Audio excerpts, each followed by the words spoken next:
ఆంధ్రప్రదేశ్ రాష్ట్ర రాజధానిగా అమరావతికి లోక్సభ ఆమోదం లభించడంతో కడప జిల్లా ప్రొద్దుటూరులో సంబరాలు అంబరాన్ని అంటాయి.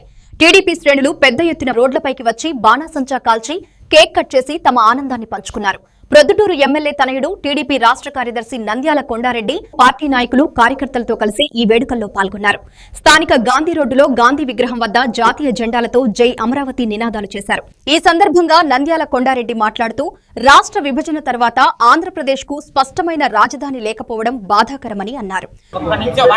ఆంధ్రప్రదేశ్ రాష్ట్ర శాశ్వత రాజధానిగా అమరావతిని ప్రతిపాదిస్తూ కేంద్ర ప్రభుత్వం చట్టం చేసింది. మనం ఆంధ్రప్రదేశ్ రాష్ట్రం ఏర్పడి విడివడిన నాటి నుంచి 2014 నుంచి ఇప్పటిదాకా రాజధాని లేక రాజధాని ఏది మీకంటే చెప్పుకోలేని పరిస్థితిలో ఒక దుస్థితిలో ఆంధ్రప్రదేశ్ రాష్ట్రం గడిపింది.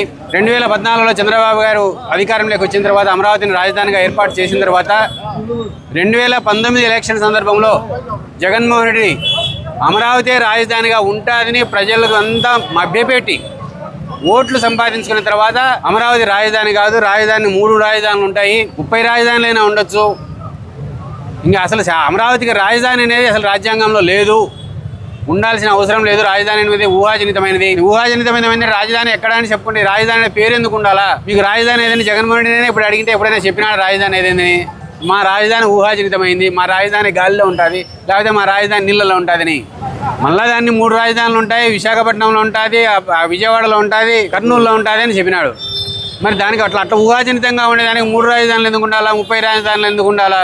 కాబట్టి ఈ దేశంలో ఏ రాష్ట్రానికి అంటే మన రాష్ట్రంతో పోలిస్తే 4 ఇంతలు 5 ఇంతలు ఉండే ఉత్తరప్రదేశ్ కూడా ఒకటే రాజధాని ఉంది.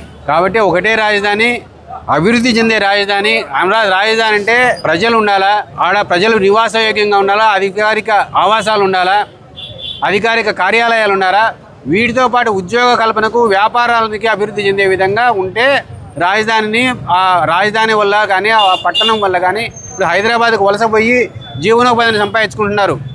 మనకు కూడా ఒక పట్టణం ఉండి అది సంస్థలు వివిధ రకాల వ్యాపార సంస్థలు వచ్చినారంటే ప్రజలకు జీవనోపాధి పెరుగుతుంది.